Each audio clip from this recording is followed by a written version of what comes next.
Je suis Semia Charfi Qadour, directrice générale de la recherche scientifique au ministère de l'Enseignement supérieur et de la recherche scientifique. Les orientations stratégiques du pôle recherche au sein du ministère de l'Enseignement supérieur et de la recherche scientifique sont les suivants. Le premier, c'est l'amélioration de l'excellence scientifique et du rayonnement de la recherche scientifique au niveau national et international. Le second est l'amélioration de l'impact de la recherche sur l'économie, la société et son implication pour atteindre les objectifs de développement durable. Le ministère et le pôle recherche oriente toutes les recherches pour qu'elles soient en adéquation avec les besoins du secteur économique, avec les besoins de la société pour atteindre ensemble une économie basée sur la connaissance pour avoir des produits à haute valeur ajoutée. Suite à une large consultation du monde socio-économique de plus de 2000 personnes, les axes prioritaires de la recherche scientifique ont été définis et ils sont les suivants. Le premier axe est l'axe autour de la sécurité énergétique, hydrique et alimentaire, avec un accent sur la gestion durable de l'eau, sur les énergies renouvelables, l'efficacité énergétique, la préservation de la biodiversité, l'adaptation au changement climatique, la lutte contre les épidémies, érosion du littoral et désertification, et aussi l'agriculture smart. Le deuxième axe prioritaire porte sur le projet sociétal, identité, citoyenneté, société démocratique émergente, éducation, formation, nouvelles approches pédagogiques, culture, qualité de vie, problèmes de la jeunesse.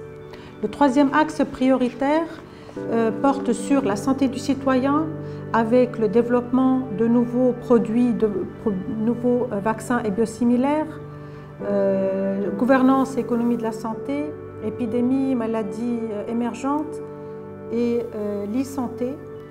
Quatrième axe est la transition numérique et industrielle, en particulier l'utilisation de nouvelles technologies numériques, la cybersécurité, la nanotechnologie, Smart City, Internet des objets et tous les thèmes autour de la transition numérique, en particulier intelligence artificielle, big data, etc.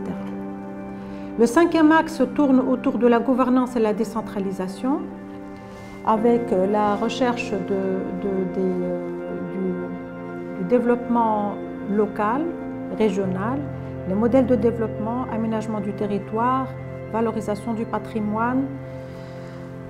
Et le dernier axe, c'est l'économie circulaire, en particulier pour une agriculture et une industrie respectueuses de l'environnement, l'exploitation des ressources minières et substances utiles, lutte contre la pollution et ses effets, et finalement traitement et valorisation des déchets et rejets industriels et ménagers.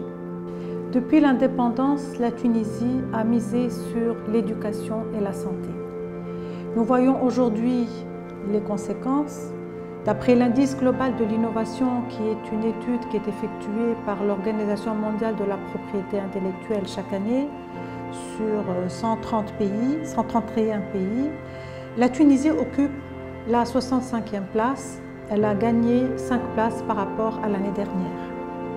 Il est important de noter les points forts de la Tunisie et je parlerai aussi des points faibles. Le premier point fort est en rapport avec le potentiel humain et la recherche. La Tunisie est 38e. Dans cette rubrique en rapport avec le potentiel humain, la Tunisie occupe la deuxième place en nombre de diplômés en sciences et études d'ingénieurs par rapport à la population. Il est vrai aussi que la Tunisie, avec ce grand potentiel, elle n'arrive pas à retenir tous ses talents. Mais en tout cas, cette position nous place très haut dans le monde et nous permet de dire que nous avons un grand potentiel de chercheurs et un grand potentiel pour l'enseignement supérieur. L'indicateur particulier lié aux chercheurs par rapport à la population nous place à la 43e place et les dépenses brutes en R&D par rapport au PIB nous place à la 56e place. en rapport avec le savoir, sa création et ses retombées. La Tunisie, globalement en création du savoir, est 38e, et en particulier et plus précisément en rapport avec la production d'articles scientifiques et techniques par rapport au PIB, la Tunisie occupe la 13e place, ce qui est une très bonne performance. Je dois dire que les documents citables en rapport avec le H-index, la Tunisie a une moins bonne place, 69e, et c'est la raison pour laquelle le ministère de la Recherche scientifique, le ministère de l'Enseignement supérieur et de la Recherche scientifique, a fait un ensemble d'actions pour améliorer la qualité des publications et leur impact. Au niveau de la sophistication des affaires, la Tunisie n'est pas très bien placée, elle occupe la 110e place. Mais il y a un travail à faire ici pour renforcer la collaboration recherche-entreprise et pour surtout avoir plus de talents en recherche dans les entreprises, sachant que l'indicateur précis en rapport avec les talents de recherche par rapport aux entreprises commerciales, en rapport avec l'absorption du savoir, la Tunisie est 72e. Donc il y a des progrès à faire là-dessus et il y a un grand potentiel à exploiter, celui de la recherche, pour avoir une industrie plus proche de la technologie, basée sur le savoir et sur la haute valeur ajoutée. Je voudrais vous parler du classement des universités par rapport à la recherche. Ces dernières années, nous avons remarqué une nette progression du classement des universités tunisiennes. Je commencerai par le classement URAP, University Ranking by Academic Performance, qui est entièrement basé sur la recherche, les articles scientifiques, leurs citations, leur nombre. Dans ce classement-là, la Tunisie a 4 universités parmi les 1000 premières universités de ce classement.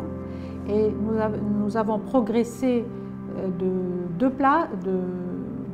50%, puisqu'en 2019, il y avait seulement 2 universités dans les top 1000 de ce classement.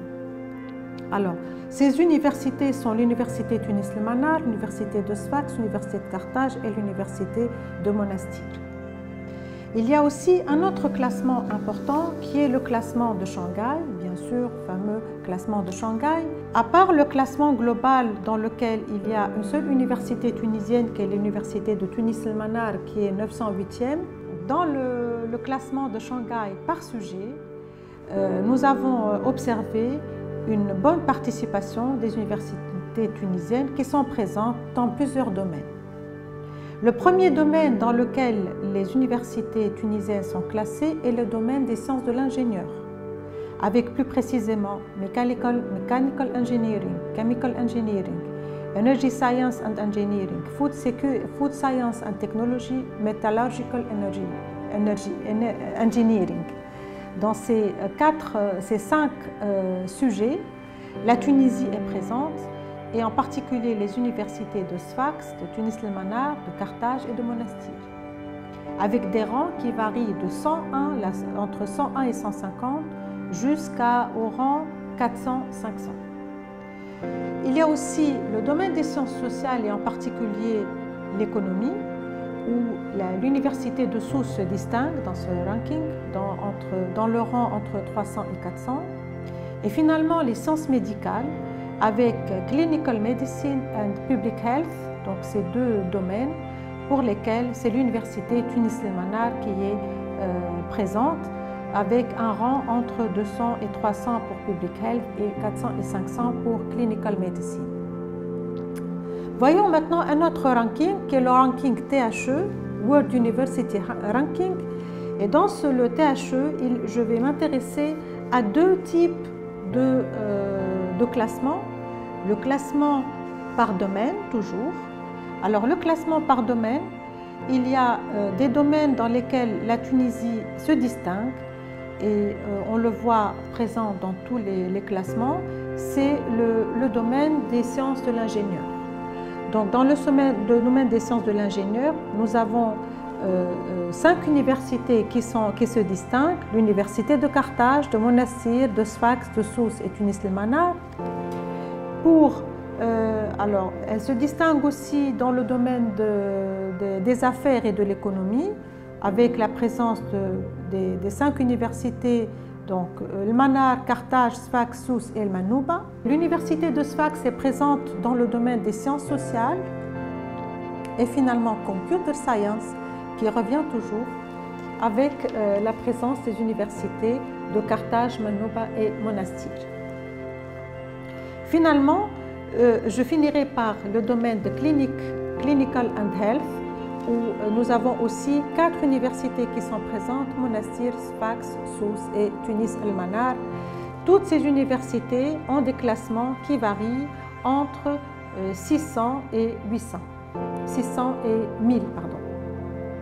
Voilà, je finirai maintenant par un autre ranking, qui est le ranking, l'Impact Ranking, qui est lié toujours dans le THE, World University Ranking, qui est en rapport avec les objectifs de développement durable et qui a étudié donc 768 universités parmi 85 pays. La Tunisie est présente dans ce classement aussi, avec les universités qui sont les suivantes. Alors, les universités de Tunis El Manar, Manouba, Monastir, Sfax et Sousse, avec un rang qui varie entre 300 et 400 jusqu'au rang 600 et plus. Donc nous sommes présents dans tous les objectifs de développement durable, les 17 objectifs de développement durable, ce qui prouve que nos universités sont vraiment très actives sur une recherche à impact et il est vraiment très encourageant de voir que ces universités progressent et sont présentes dans les partenariats nationaux et internationaux en association avec des partenaires socio-économiques, dans des partenariats autour des partenariats euro-méditerranéens autour des questions liées au changement climatique, aux ressources en eau, à la sécurité alimentaire, à la biodiversité, à la protection de l'environnement et à la lutte contre la pollution, et encore d'autres défis sociétaux, aussi comme les défis en rapport avec la jeunesse et aussi avec l'immigration. Une étude bibliographique de la production scientifique tunisienne depuis 2010 à 2019 a été effectuée pour mettre en avant les points forts de nos publications et surtout les publications de qualité. D'après donc le SciVal, donc une étude qui a été faite avec la source SciVal, nous mettons en évidence que les points forts en termes de domaines scientifiques couverts par la recherche scientifique tunisienne sont les sciences de l'ingénieur, engineering, computer science, puis arrivent les mathématiques, la médecine et les sciences dures telles que physique, astronomie, chimie, et puis les sciences agricoles et en rapport avec l'environnement. D'après une autre source bibliographique, Insights, qui est basée sur Web of Science, les premiers domaines qui apparaissent, encore un peu plus fins, c'est le domaine du génie électrique. Le computer science, c'est tout ce qui est méthode théorique. Dans les sciences des matériaux et puis dans computer science, intelligence artificielle. Et puis dans computer science, c'est tout ce qui est information systems. Alors en rapport avec la qualité des publications, si on remarque l'évolution du nombre depuis 2010 à 2019, avec presque le doublement du nombre de publications, et avec aussi une amélioration de la qualité des publications, avec, si on regarde la répartition des publications par quartile, on remarque que dans le premier quartile, c'est-à-dire le premier quart des publications, les publications tunisiennes sont en pourcentage, 33,6% des publications sont dans le premier quartile, 30% dans le second quartile, 23% dans le troisième et 12,9% dans le quatrième quartile. Ceci montre qu'il y a un effort des chercheurs pour publier dans les meilleures revues.